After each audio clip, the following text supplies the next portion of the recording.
Today, we'll discuss Luka Doncic's new contract and, once again, LeBron James' future.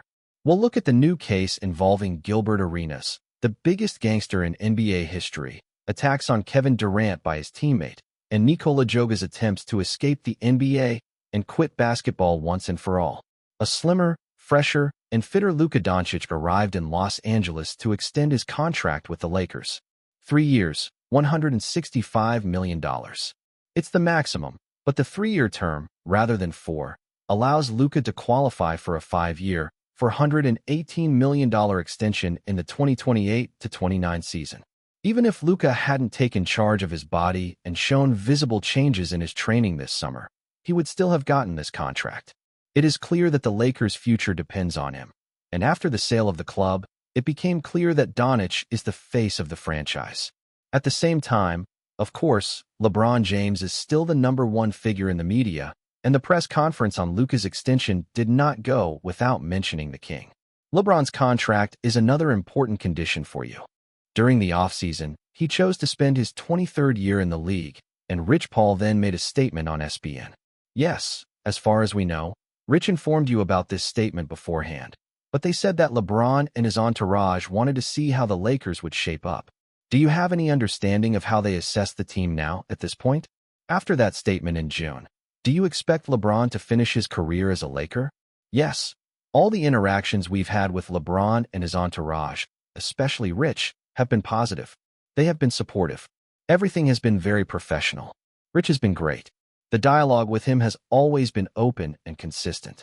And to answer the question about LeBron's career, I think the first thing we can do is respect his personal decisions and his family's decisions about how long he wants to continue playing. I think that's the first and most important thing. We want to respect his ability to determine his own timeline, and I think that's really important. But if he ends his career with the Lakers, that would be great.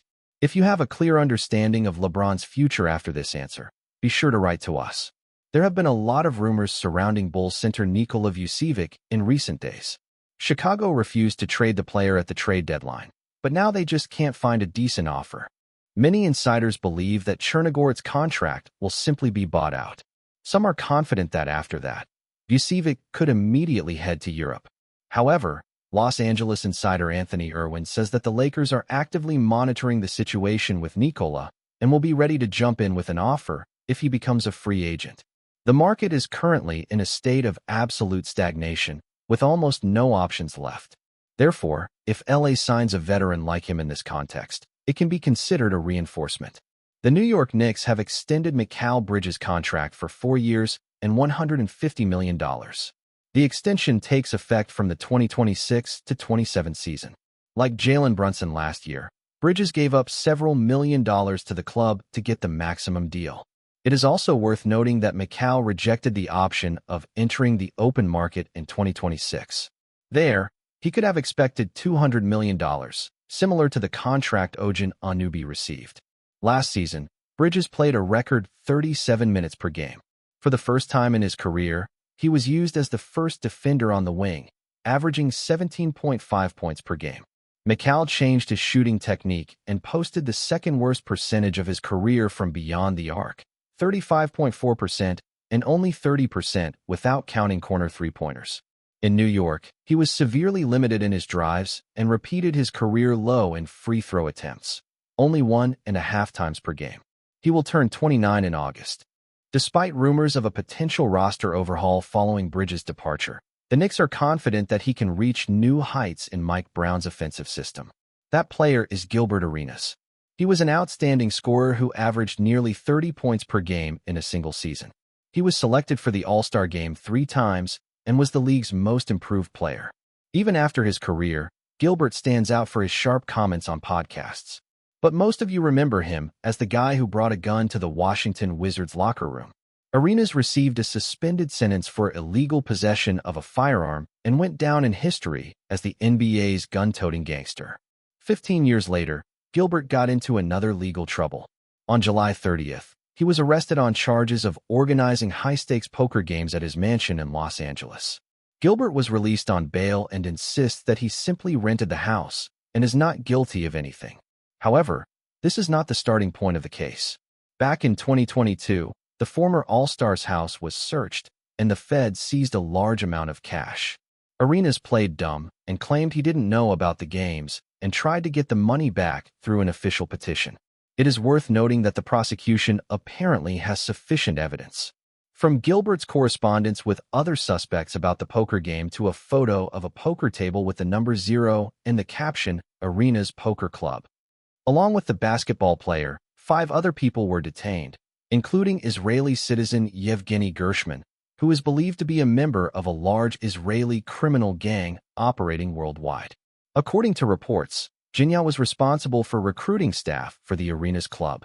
The former basketball player is now facing 3 charges: organizing illegal gambling, criminal conspiracy, and giving false testimony. These are very serious charges, and he could face up to 15 years in prison. But Arenas is trying to deny everything. He often jokes about it. Meanwhile, the NBA continues to expand its boundaries. Next season, for the first time in history, a regular season game will be played in Germany. On January 16th, the Orlando Magic, with the Wagner brothers, will play the Memphis Grizzlies in Berlin. This will be the first NBA game in Germany since 1984. Back then, the New Jersey Nets, Seattle Supersonics, and Phoenix Suns played against European clubs in West Germany, as well as in Italy, Switzerland, and Israel. But those were only exhibition games. The Magic and Grizzlies will also play in London this season. Next year, the NBA will return to Paris for one game and visit Manchester for the first time. This is seen as another step toward the league's entry into the Arab Sheikh's sphere of influence, who own the Manchester City Football Club. There will be 2 games in Europe again in the 27-28 season, in Berlin and Paris.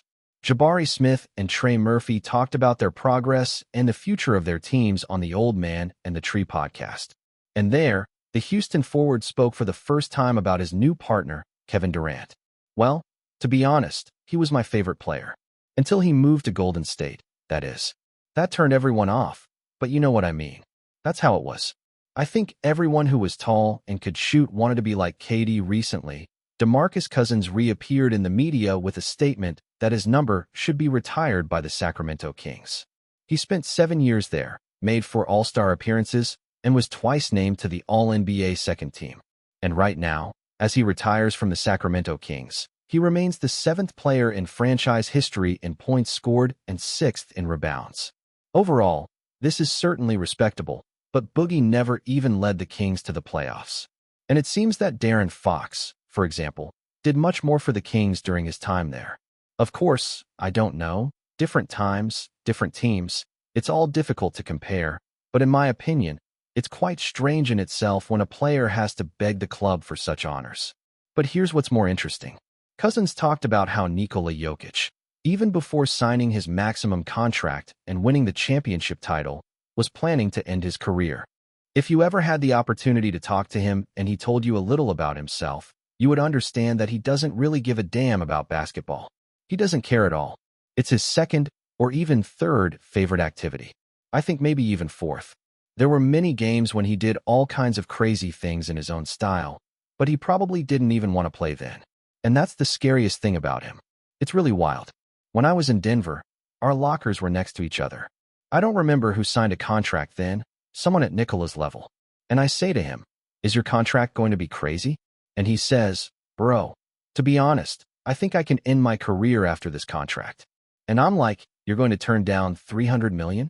Dude, are you crazy?" I tell him, "Sign the contract, you can eat, fool around, but you have no right to turn down $300 million. And he says, "Bro, I just want to go back, lie in my, what did he call it, valley or something." He says, "I want to hang out there with my horses." And I say, "Yo, your horses aren't going anywhere. Go get $300 million, and you'll have more horses." Can you imagine if that really happened? Right now, there are all kinds of comparisons on social media between Nikola after his basketball achievements and after his horses' victories in horse racing. Obviously, there are a lot more emotions at the racetrack. All in all, it's no news to us that basketball is far from being Jokic's top priority. One can only guess what kind of monster Nikola would have been most interested in playing. But if we are to believe Kazintsev, we should be glad that Joker did not leave the league in his prime and is still sharing his talents with us.